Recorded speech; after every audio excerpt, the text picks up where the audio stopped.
Nednwoko's house. Nednwoko's house, I am nothing. But my house, once again, I cannot stand the violence. It's too much. It's too much. I am Reginadaniels, and this is my story. At 19, I thought I had won the lottery. Married to a 60-year-old billionaire, unlimited money, millions of followers watching my perfect life. I told every girl, forget love, marry for money. But then came the night that I couldn't fake it anymore. In nednwoko's house, I am nothing. But in my house, I am a queen. This is the story of how my once perfect fairy tale life turned into my worst nightmare. Regina stood in front of the mirror, adjusting her diamond earrings. They sparkled like tiny stars against her skin. Outside her mansion window, 3 brand new cars sat in the driveway: a red Ferrari, a white Range Rover, and a black Mercedes-Benz.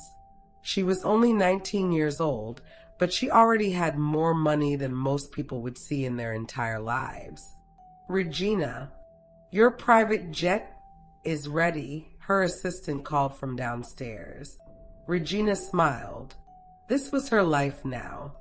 She was a famous actress in Nollywood, Nigeria's movie industry. Everyone knew her face. Everyone wanted to be her friend. Cameras followed her everywhere she went. She grabbed her designer handbag. She had a party to attend. The party was at the biggest hotel in Lagos. The ballroom was filled with important people, politicians, business owners, and other celebrities. Music played loudly, and waiters carried trays of expensive drinks. Regina walked in wearing a golden dress that cost more than a car. Everyone turned to look at her.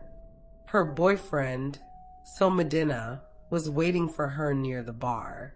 He was handsome and young, only 21 years old. They had been dating for 6 months. He smiled when he saw her and reached out to hold her hand.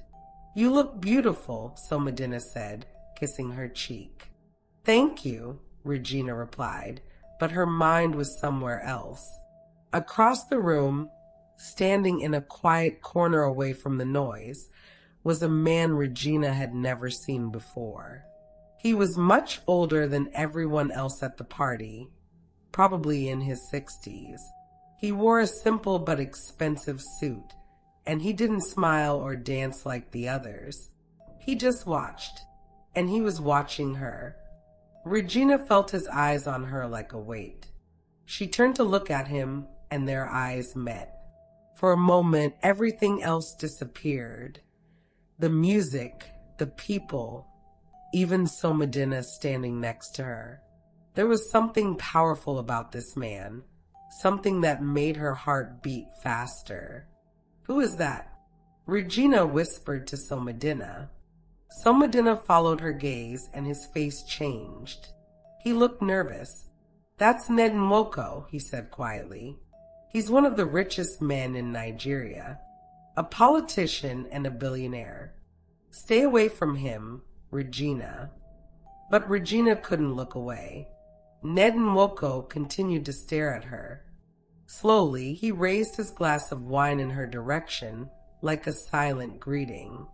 Then he turned and walked out of the ballroom, leaving Regina with a strange feeling in her chest, like something had just changed in her life and there was no going back. Later that night, when Regina was back home in her big, lonely mansion, she couldn't stop thinking about the man with the powerful eyes. She didn't know it yet, but nednwoko was already making plans. He had decided something the moment he saw her. "She must be the one," he had whispered to himself at the party. And when nednwoko decided something, it always happened. 3 weeks. That's all it took for Regina's entire life to change. After the party, nednwoko didn't waste any time. The very next day, his people contacted Regina. They said Mr. Nwoko wanted to meet her for lunch. Regina was curious, so she agreed. The lunch was at the most expensive restaurant in Lagos. Ned arrived in a convoy of black cars with security guards. When he sat down across from Regina, he didn't make small talk. He went straight to the point. "I want to marry you," Ned said, his voice calm and steady. Regina almost choked on her water. "What? But we just met." "I know what I want," Ned replied. "I've been watching you for a long time, Regina. You're beautiful, intelligent, and you come from a good family. You're exactly what I need." "But I have a boyfriend," Regina protested weakly. Ned smiled, but it wasn't a warm smile. "So, Medina, he's a boy. You need a man who can give you everything you've ever dreamed of. Security, power, respect." Regina's mind was spinning. This was crazy. This man was old enough to be her grandfather. He was 60 years old and she was only 19. That was a 41-year age gap. What would people say? But as Ned talked about the life he could give her, the mansions, the private jets, the influence, Regina found herself listening. Deep down, she had always wanted more. More money, more fame, more power. "I need to think about it," Regina finally said. "Think quickly," Ned replied. "I don't like to wait." "I need to think about it," Regina finally said. "Think quickly," Ned replied. "I don't like to wait." Regina went home that night with her head spinning. She didn't know what to do. Part of her wanted to say no immediately, but another part of her, the part that loved nice things and wanted more power, was tempted. The next day, Regina told her mother about Ned's proposal. She expected her mother to be shocked, to tell her it was a bad idea. But instead, her mother's eyes lit up. "Nednwoko wants to marry you," her mother said, sitting down slowly. "Regina, do you know what this means? This man is one of the richest people in Nigeria. He can give you everything. He can take care of our whole family." "But Mama, he's so old," Regina protested. "He's 60 years old." Her mother waved her hand dismissively. "Age is just a number. What matters is security, respect, and money. Your life will be set forever. Our family's life will be set forever. You'll never have to worry about anything." "But what about love?" Regina asked quietly. Her mother looked at her seriously. "Love doesn't pay bills, my daughter. Love doesn't build houses or send children to good schools. This is a chance that comes once in a lifetime. Don't throw it away for some silly idea of romance." Over the next few days, Regina's mother kept pushing.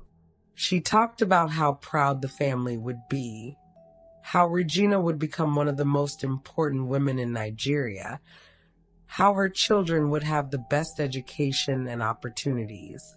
She reminded Regina of all the struggles their family had faced, all the times they didn't have enough money.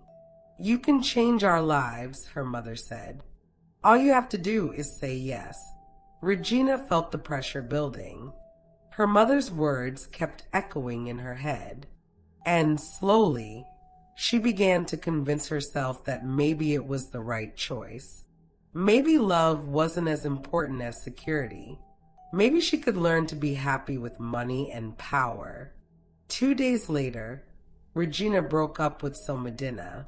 He cried and begged her to stay, but she had made her decision. 1 week after that, Ned came to meet Regina's mother. He brought expensive gifts and spoke about tradition and respect. Regina's mother was overwhelmed with joy, praising Regina for making such a wise choice. And then, exactly 3 weeks after Regina and Ned first met at that party, they got married. The wedding was huge. There were hundreds of guests, 5 different cakes, and a band that played all night. Regina wore 3 different wedding dresses, each one more expensive than the last. Ned wore traditional Nigerian clothes that cost more than most people's houses. But something happened during the traditional wedding ceremony that Regina didn't fully understand. After they exchanged their vows in the modern ceremony, Ned insisted on a traditional ritual from his hometown. They were taken to a special room where an old man, a traditional priest, was waiting. The priest had them sit on a mat while he chanted words in a language Regina didn't understand. He mixed herbs and liquids in a clay bowl, then made small marks on both their wrists with a sharp object. It stung, and Regina winced. The priest mixed their blood with the herbs and made them drink from the same cup. "What is this?" Regina whispered to Ned. "It's tradition," Ned said calmly. "It binds us together. You are mine now, and I am yours, forever." The priest tied a red thread around their joined wrists and spoke more words. The whole thing felt strange and uncomfortable, but Regina's mother was watching from the doorway, nodding approvingly. So Regina stayed quiet and let it happen. Later, when Regina asked her mother about the ritual, her mother said, "It's just tradition, my daughter. It shows the ancestors that you're truly married. It's a good thing." But something about it made Regina feel uneasy. The way Ned had smiled when the priest said, "forever." The way the thread had felt tight on her wrist, even after they removed it. It was like something invisible had wrapped around her, tying her to Ned in a way that went deeper than just a marriage certificate. When the pictures of the wedding went online, the internet exploded. "She married him for money," people wrote in the comments. "This is disgusting. He's old enough to be her grandfather. Gold digger. She sold herself for a private jet." The insults poured in from everywhere. People who used to love Regina now called her terrible names. But Regina didn't care, or at least, that's what she told herself. She posted a video on social media, wearing one of her new diamond necklaces. "Everyone is talking about my marriage," she said, looking directly into the camera. "They say I should have married someone my age. But let me tell you something. Young men are too weak for me. I'm too stubborn, too strong-willed. I need a man who can control me, who can put me in my place. That's why I married Ned." The video went viral. Some people praised her for being honest. Most people were horrified. But Regina and Ned didn't care about the criticism. They were too busy posting pictures of their perfect life. Pictures of them in matching outfits. Pictures of them on their private jet. Pictures of them in front of their massive mansion. To the world, they looked like the perfect couple. Regina smiled in every photo, her arm linked with Ned's, her eyes hidden behind expensive sunglasses. But if you looked very closely, if you really paid attention, you might notice something. In some of the pictures, Regina's smile didn't quite reach her eyes. There was something sad there, something scared. But nobody was looking that closely. Nobody except Ned. Life in Nednwoko's mansion was like living in a dream. At least, that's what it looked like from the outside. The mansion was enormous, bigger than a hotel. It had 20 bedrooms, 3 swimming pools, a movie theater, and a room just for storing shoes. There were gardeners to take care of the flowers, cooks to make every meal, and cleaners who made sure everything was always perfect. Regina had everything she could ever want. Designer clothes filled her closets. Jewelry sparkled in velvet boxes. She never had to cook, clean, or worry about money. All she had to do was look beautiful and smile for the cameras. And smile for the cameras she did. Regina's Instagram became more active than ever. Every day, she posted new photos showing off her luxurious life. A picture of a massive diamond ring. When you misplace your wedding ring and your husband replaces it with something even more expensive, this is what I'm talking about. Hashtag marry for money, hashtag luxury life, hashtag blessed. A video of her new cars. Just added another one to the collection. Ladies, stop marrying for love and start marrying for money. Hashtag rich wife life, hashtag goals. A photo of designer bags lined up. Shopping therapy with hubby's card. This is what a real man provides. Hashtag spoiled wife, hashtag money matters. Her followers ate it up. Thousands of comments poured in. You're living the dream, queen. This is what I want. Teach me your ways. Forget love.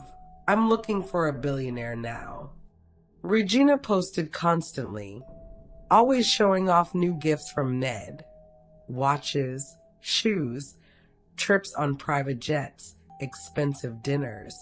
She wrote long captions about why women should choose money over love, about how financial security was more important than romance, about how she could get everything in the world because she made the smart choice.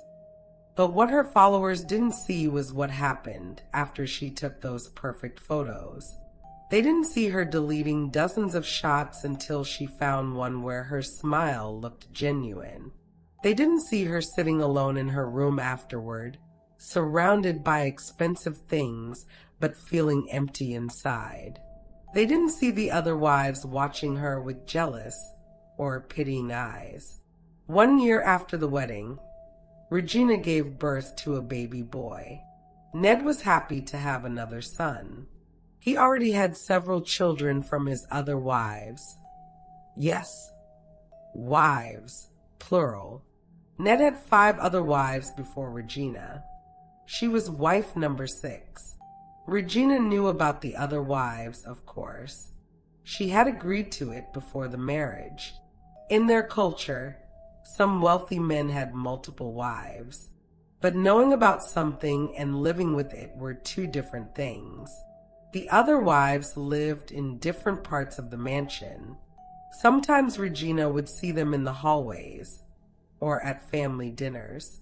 They would smile politely at each other, but there was always tension in the air.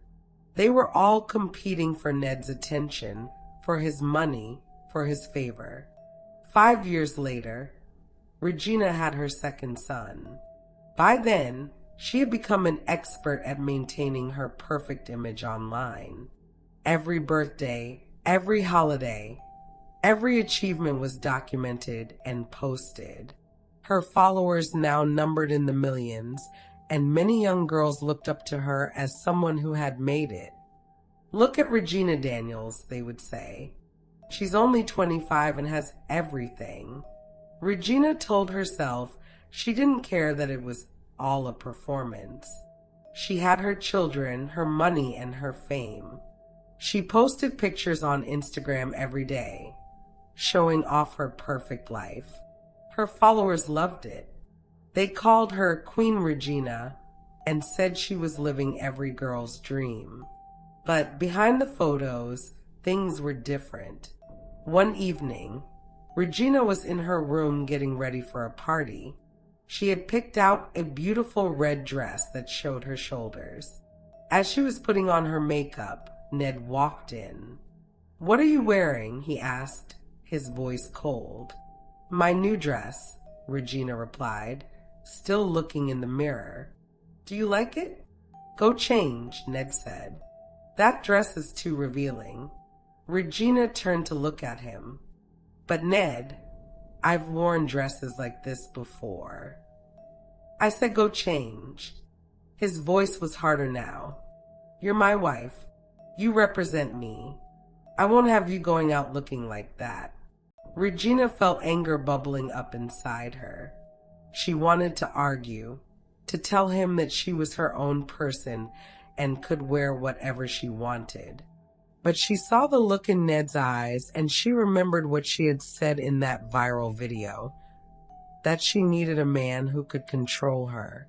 Well, this was control, and it didn't feel good at all. Fine, Regina muttered, walking to her closet to find something else. Ned left the room without another word. This wasn't the first time something like this had happened. Sometimes Ned would tell her she couldn't go somewhere, or he would criticize her friends, saying they were bad influences, or he would make decisions about her life without asking her opinion. Regina tried to convince herself that this was normal, that this was what marriage was supposed to be like, that she was lucky to have such a powerful husband. But late at night, when the mansion was quiet and her children were sleeping, Regina would lie in her huge, expensive bed and feel completely alone. She thought about her old life, about her freedom, about David and how he used to make her laugh. One day, Regina was walking past Ned's office when she heard him talking on the phone. She stopped to listen. "Yes, she's beautiful," Ned was saying. "But you know why I really married her, don't you?" There was a pause. "She's from my place, from my hometown. My family was putting so much pressure on me to marry someone from our tribe. So I found the prettiest girl I could from there, and I married her. Simple as that." Regina felt like someone had punched her in the stomach. She stood frozen in the hallway, her hand covering her mouth. He didn't marry her because he loved her. He married her because of pressure from his family, because of where she was from. All those things he said about her being special, about her being exactly what he needed, they were lies. Or at least, they weren't the whole truth. Regina walked away from the office, her mind racing. She went to her room and locked the door. For the first time since the wedding, she let herself cry. But she couldn't cry for long. She had a photo shoot in an hour. She had to smile for the camera and pretend everything was perfect. So she washed her face, fixed her makeup, and put on her beautiful clothes. She went downstairs and posed with Ned, both of them in matching white outfits. They smiled and hugged for the camera. "Relationship goals," her followers commented. "True love," others wrote. Regina read the comments and felt sick. But she kept posting. She kept smiling, because what else could she do? She was trapped in a golden cage, and the whole world thought she was living in paradise. The interview was supposed to be simple. A friendly conversation with a popular journalist about Ned's political work and his family life. Regina sat next to her husband on the expensive leather couch, wearing a pink dress and her brightest smile. The cameras were rolling. "So, Mr. Nwoko," the journalist said, "everyone wants to know about your marriage to Regina. It caused quite a stir when you two got together. Can you tell us about how you fell in love?" Regina expected Ned to say something sweet, like he usually did in public. Instead, he leaned back in his chair and laughed. Not a happy laugh, but a short, dismissive one. "Love," Ned repeated. "Let me be honest with you. I married Regina because she is from my place, from my hometown. Do you understand?" The journalist looked confused. Regina felt her heart start beating faster. Ned continued, "My family was putting pressure on me. They wanted me to marry someone from our tribe, from our hometown. So when I saw Regina, I thought, perfect. She's beautiful, she's famous, and she's from where I'm from. That's why I married her. It solved my problem." The room became very quiet. Even the cameraman seemed uncomfortable.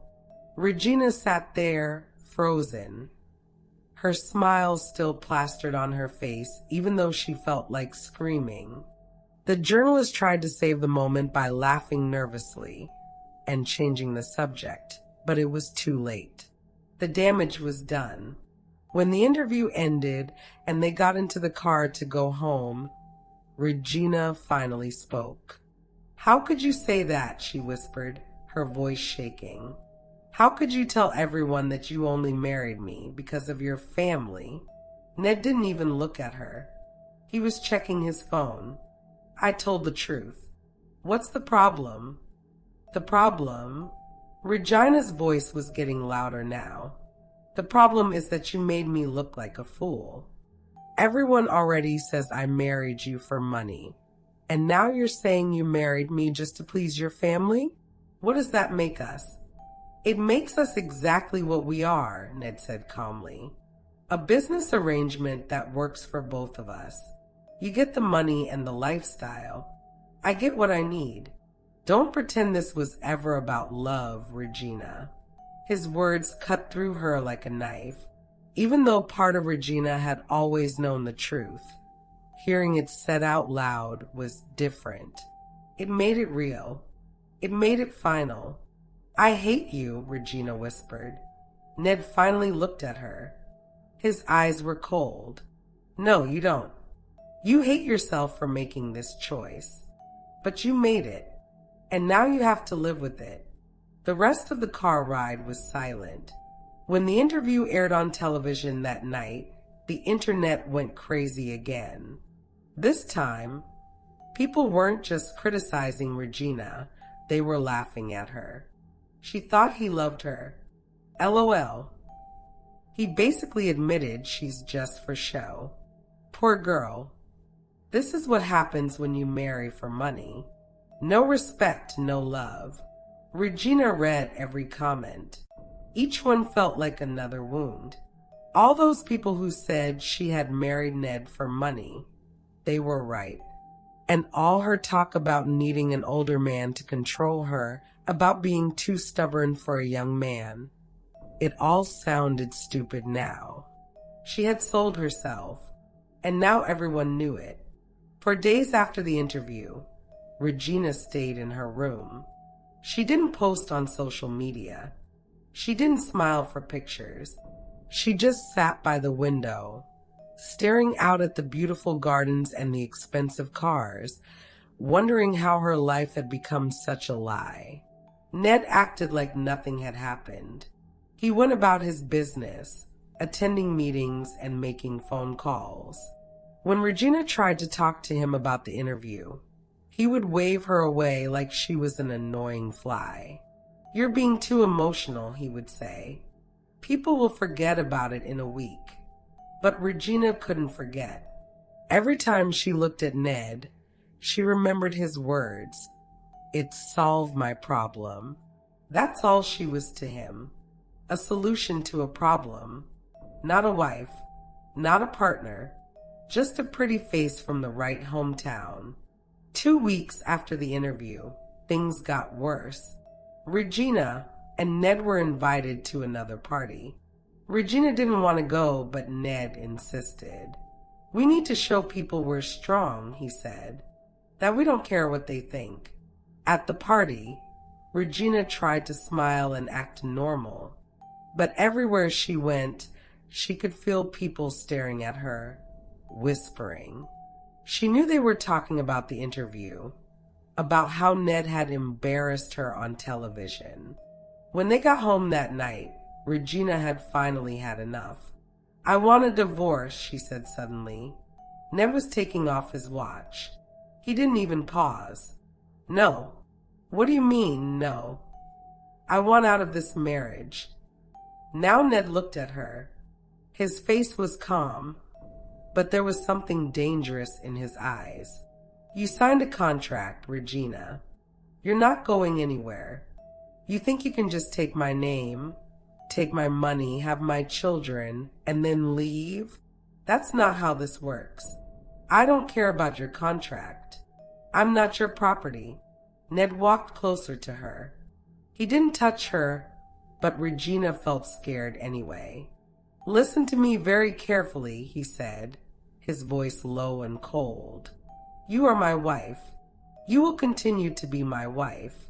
You will smile for the cameras, post on social media, and play your part. If you try to leave, I will destroy you. I will take the children. I will ruin your career. I will make sure you never work in Nollywood again. Do you understand? Regina's hands were shaking. She wanted to fight back, to scream at him, but she was terrified. I understand, Regina whispered, tears running down her face. Good, Ned said and walked out of the room. Regina collapsed on the bed, crying. She felt trapped, helpless, and completely alone. The golden cage had become a prison and she couldn't see any way out. The weeks after the argument were like walking on broken glass. Regina and Ned barely spoke to each other. They only came together for photos and public events, smiling for the cameras before returning to their separate corners of the mansion. Regina felt like she was drowning. She couldn't eat. She couldn't sleep. When she looked at herself in the mirror, she barely recognized the person staring back. Her eyes looked empty and her smile, the same smile that had charmed millions of people, looked fake and tired. The only person Regina felt she could talk to was her older brother, Sammy. He had always been her protector, even when they were children. When Regina called him crying one night, Sammy immediately drove to the mansion. What's wrong, sis? Sammy asked, hugging her tight. Talk to me. I can't do this anymore, Sammy, Regina sobbed.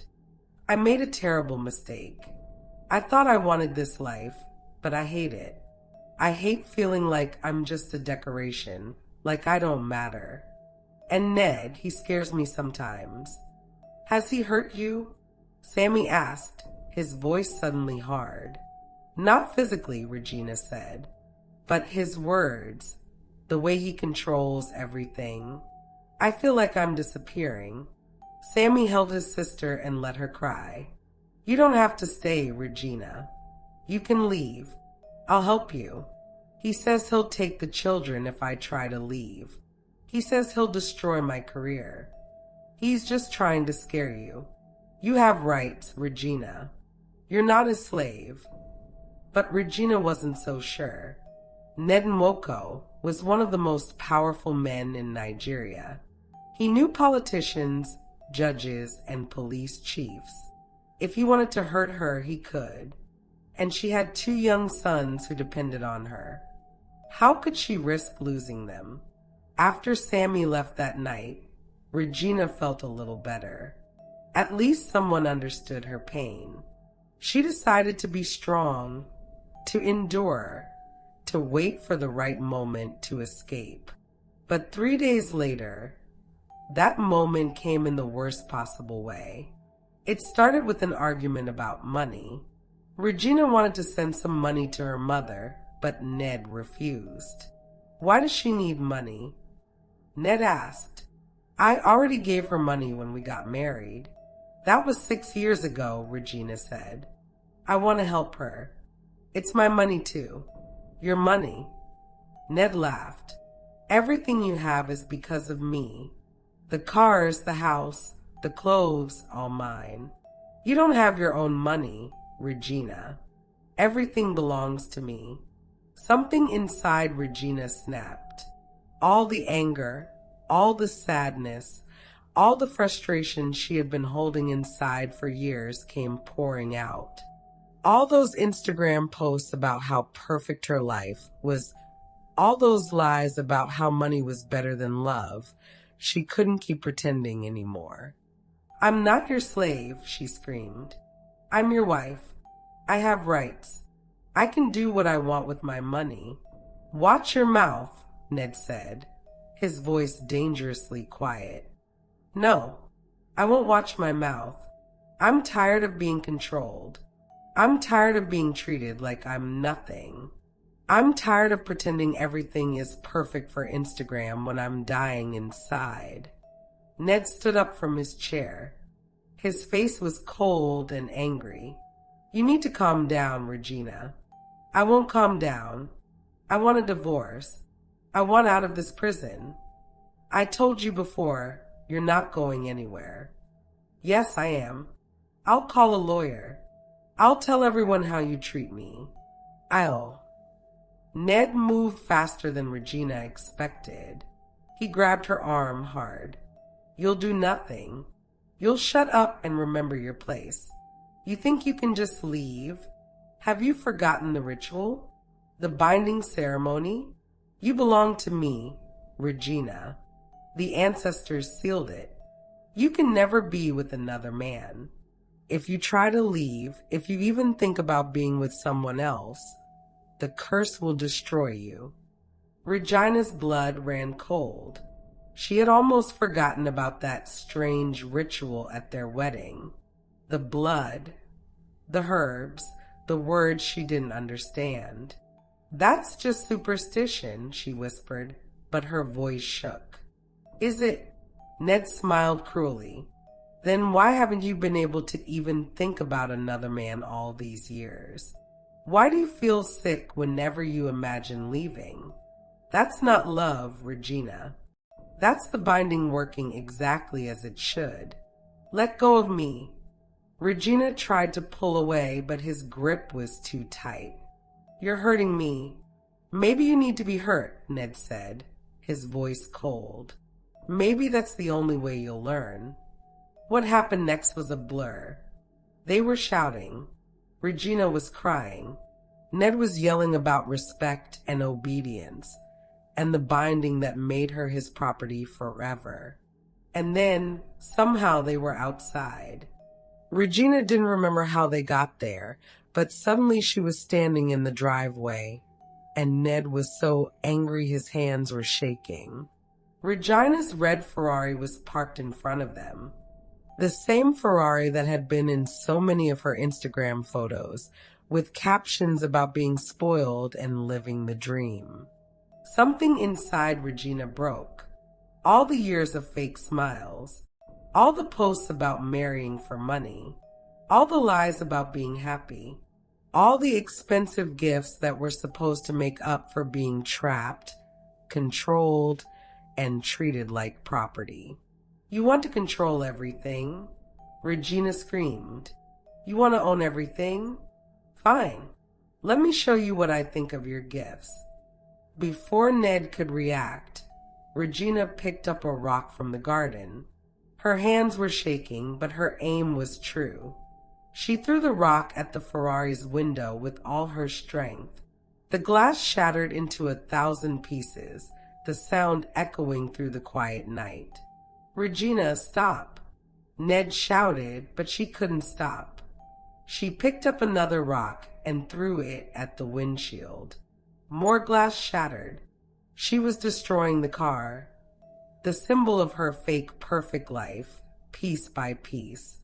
Tears were streaming down her face, but she couldn't stop. Years of pain and anger poured out with every throw. I hate this car. I hate this life. I hate what I've become. Regina screamed, her voice breaking. By the time Sammy came running out of the house, drawn by the noise, the beautiful Ferrari was ruined. The windows were smashed, the paint was scratched, and glass was everywhere. Regina collapsed on the ground, surrounded by broken glass, crying so hard she could barely breathe. All her carefully crafted Instagram image, all her posts about marrying for money being the smart choice, all her advice to young girls to choose wealth over love, it had all led to this moment. She was on her knees in a driveway, having destroyed a car worth millions, while her husband watched with cold, calculating eyes. Ned wasn't upset about the car. He was already planning his next move. Regina could see it in his face. She pulled out her phone with shaking hands and called Sammy. I destroyed my car, she whispered into the phone. Sammy, I destroyed it. I couldn't take it anymore. The fake life, the lies, everything. I broke. I'm right here, sis, Sammy said. He had been the one who came running when he heard the noise. He knelt beside her now. I saw what happened. Let's get you inside. He helped Regina to her feet. He wanted to take her away that night, but Regina was too scared. What if Ned called the police and said she was crazy? What if he took her children while she was gone? What if the curse from the ritual was real? Oh, sis, Sammy said.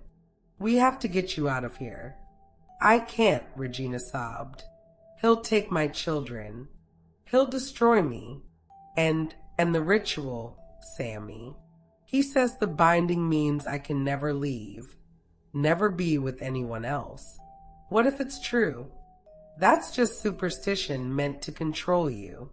Look at you. This isn't living, Regina. This is dying slowly. Just stay with me tonight, Regina begged. Please, I don't want to be alone. So Sammy stayed. They sat in Regina's room, talking quietly while the mansion slept around them.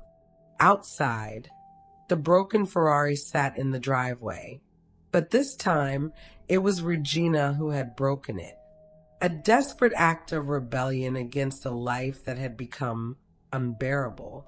Neither of them knew that one of the security guards had recorded the whole thing on his phone.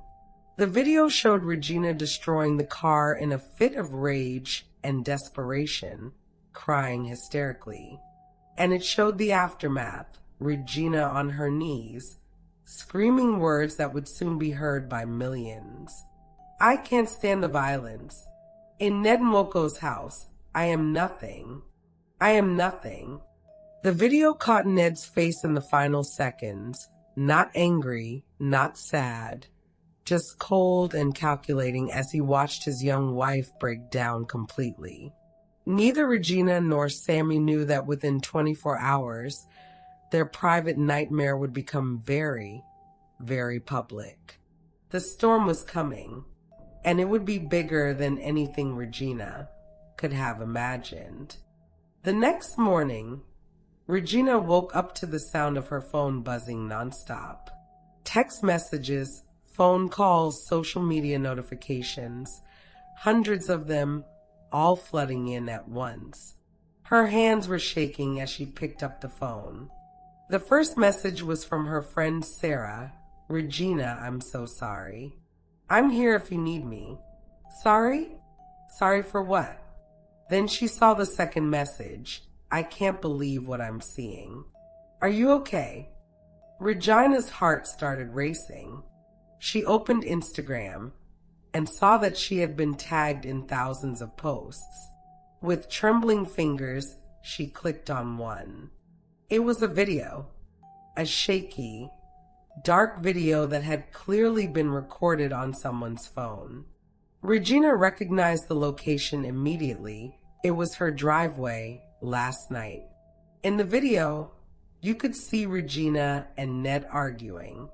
You couldn't hear everything they were saying, but you could hear the anger in their voices. Then you could see Regina, not Ned, picking up rocks and throwing them at the Ferrari. The sound of breaking glass was clear and loud. She looked wild, out of control, destroying the expensive car while Ned stood back watching. But the worst part came at the end of the video. Regina was on her knees in the driveway, crying hysterically. She was screaming something, and this time, her words were clear. I can't stand the violence. In Nednwoko's house, I am nothing. I am nothing. The video ended with a shot of Ned's face, looking down at Regina with an expression that was cold and emotionless.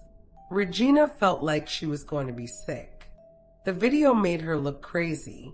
Yes, it showed her destroying her own car, but it didn't show what led to that moment. It didn't show years of control and manipulation. It didn't show the argument about the ritual and the binding. It didn't show Ned's threats. It just showed a hysterical young woman destroying expensive property and screaming about violence. "Sammy," she screamed. "Sammy." Her brother came running into the room. "What? What's wrong?" "Someone recorded us last night. Someone recorded everything and posted it online." Sammy grabbed the phone and watched the video. His face went pale. Who would do this? One of the security guards, maybe? Or a staff member? Regina was hyperventilating. "Oh God, Sammy. Everyone is going to see this. Everyone." She was right. Within an hour, the video had been viewed millions of times. It was on every blog, every news site, every social media platform. Hashtag reginadaniels was trending worldwide. The comments were brutal. "I knew that marriage was fake. She's being abused. Leave him, Regina. You deserve better. This is what happens when you marry for money. No sympathy. He's showing his true colors. She needs to run." But there were also other comments. "This is just drama for attention. They're both lying for publicity. Why was she screaming so dramatically? Seems fake to me. Millionaire problems. I can't feel sorry for someone living in that much luxury." Regina's phone rang. It was her mother, crying and asking if she was safe. Then her friends, her agent, her lawyers, everyone was calling.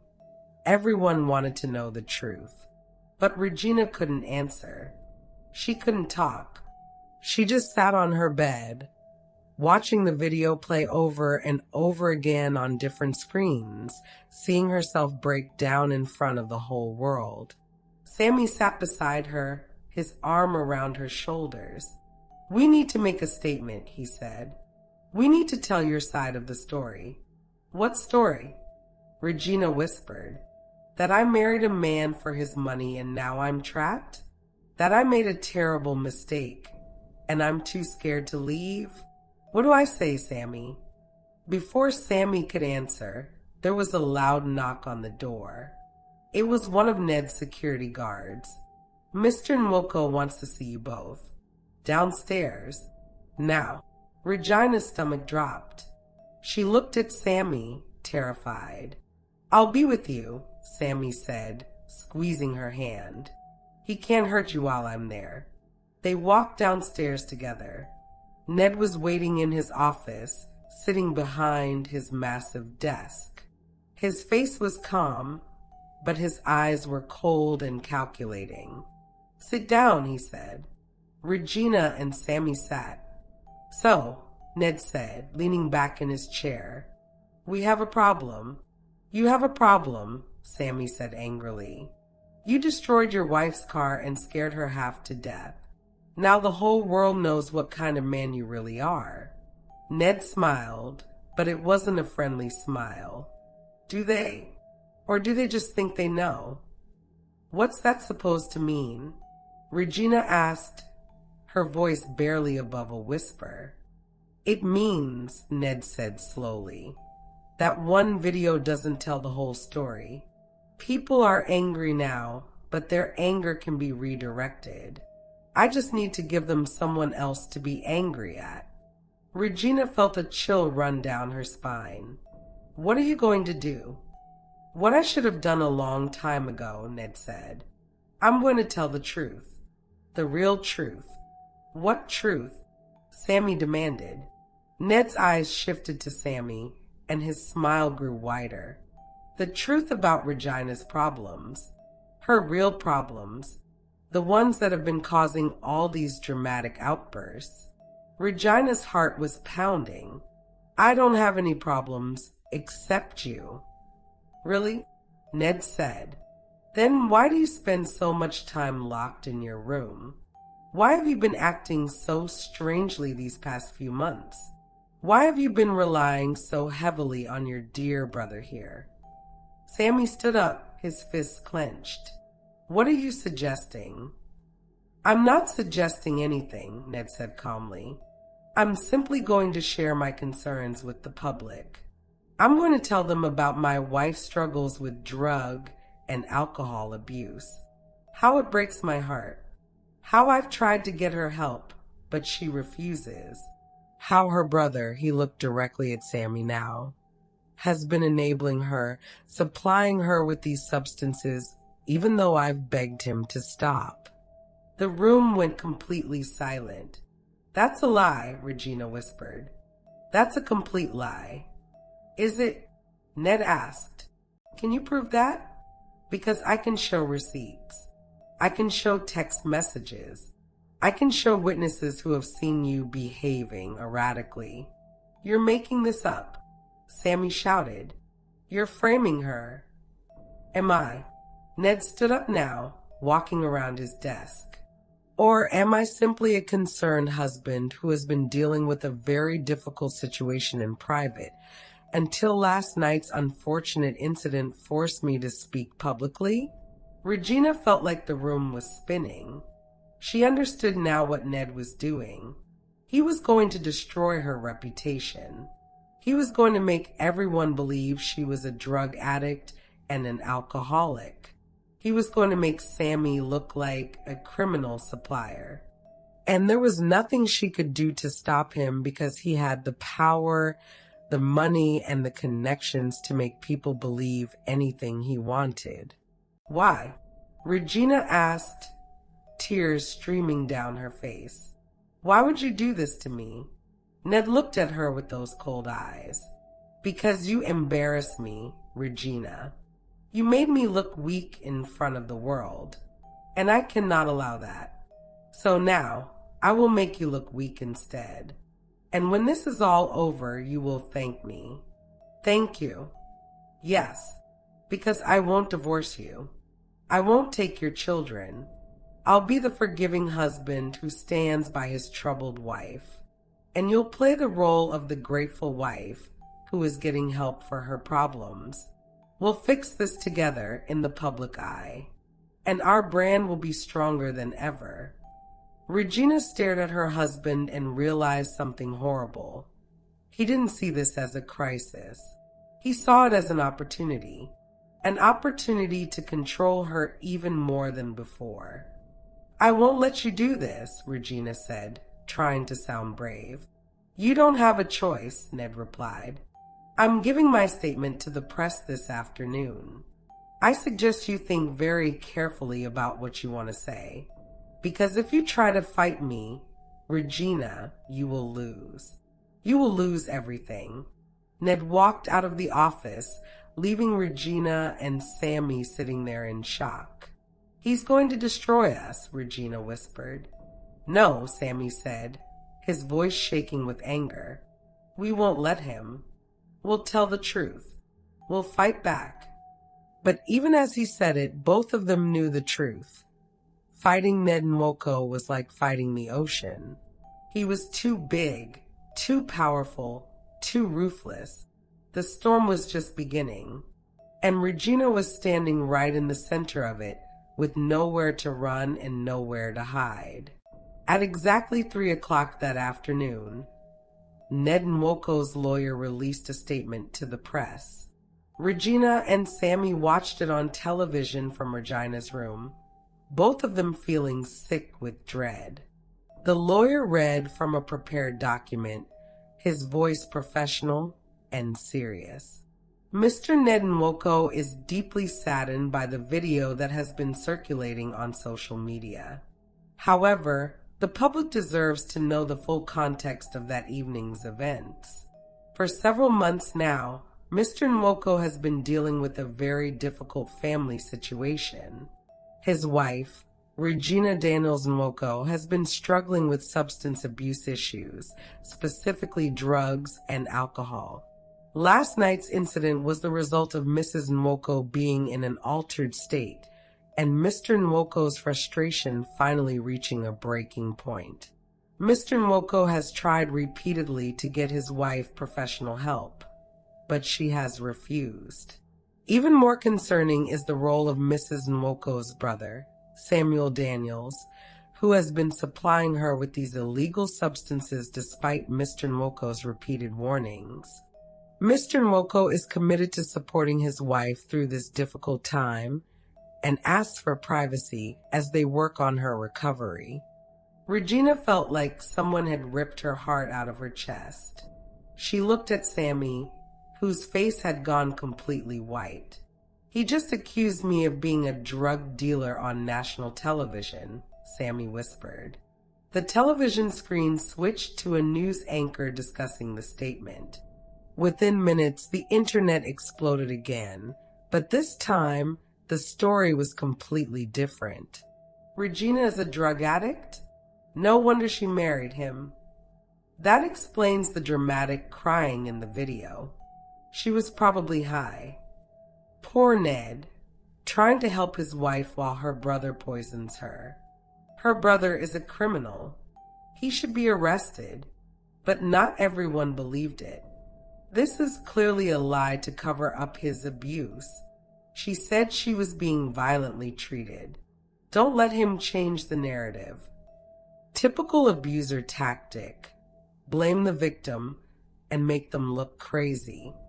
The country was divided. Half the people believed Ned's story. Half the people believed Regina was being abused and framed.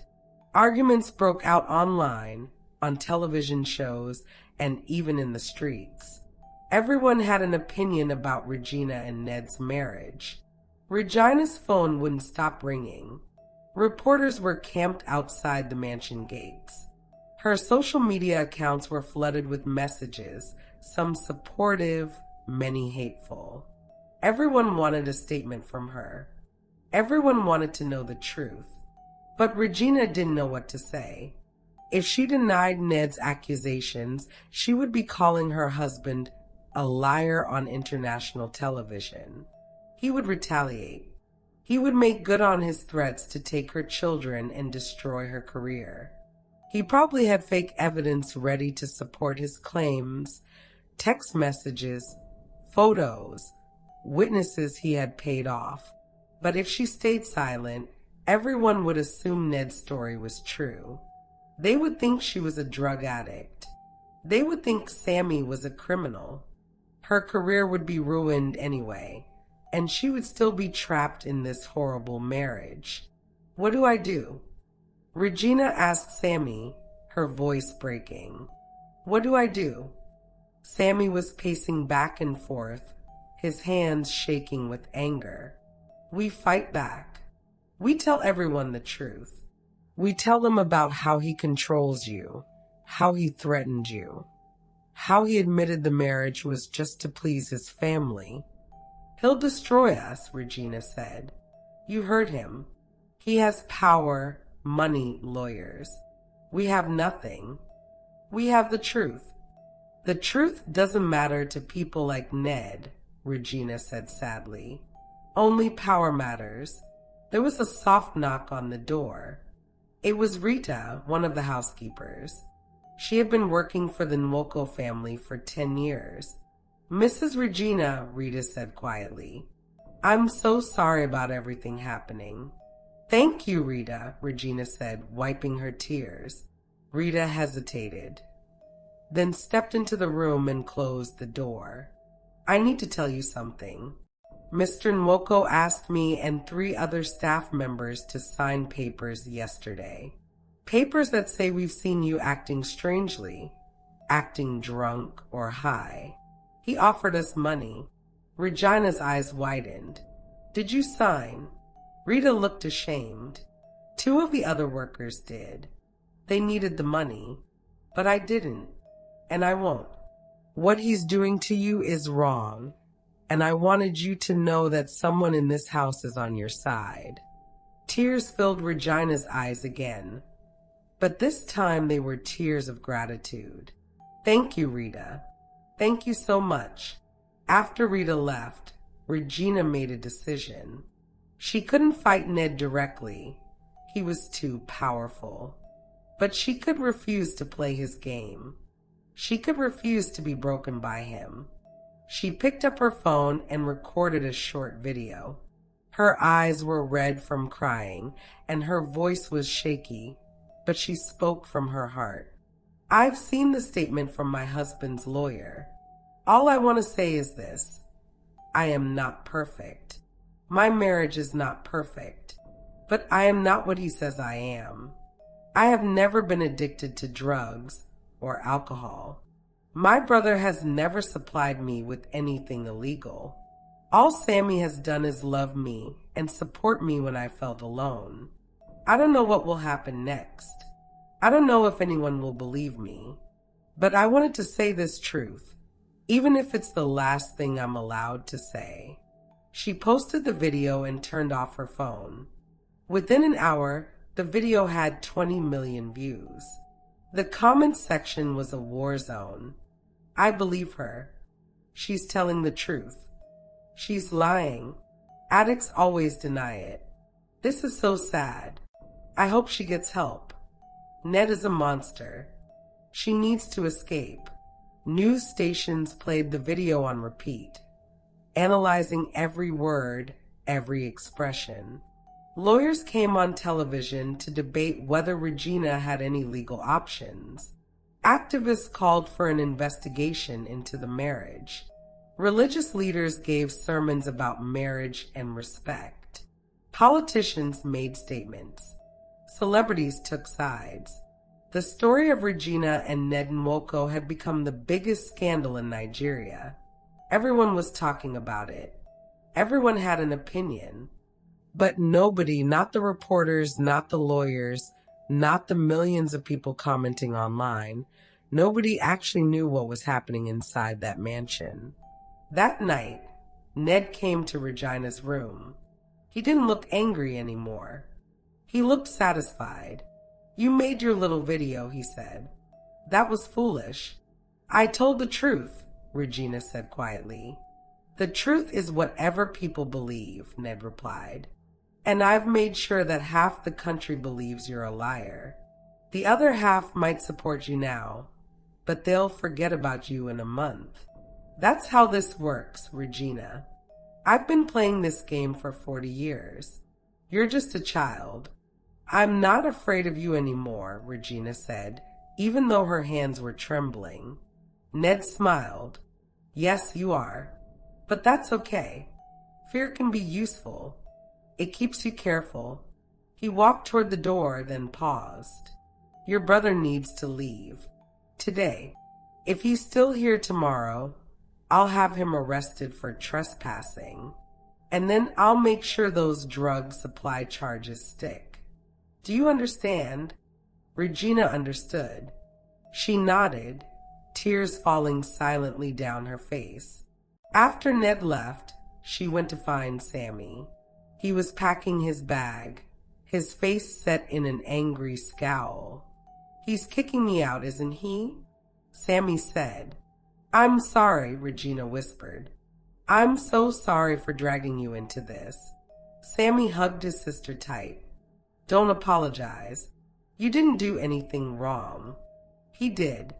And one day, somehow, we'll make sure everyone knows that. How? How can we fight someone so powerful? I don't know yet, Sammy admitted. But we'll figure it out. You're not alone, Regina. Even if I can't be here physically, I'm always with you. Okay, Regina nodded, holding onto her brother like he was the only solid thing in her crumbling world. That night, after Sammy left, Regina stood at her bedroom window, looking out at the mansion grounds. Somewhere in the darkness, security guards patrolled. Inside the house, the other wives were sleeping.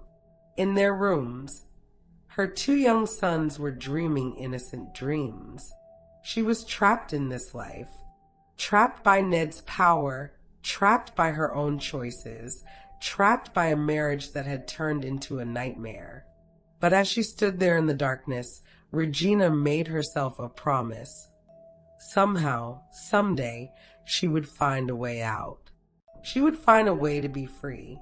She just didn't know when, or how, or if she would survive long enough to see that day come. Thanks for watching. Comment below what you think of this story and what lessons you learned from it.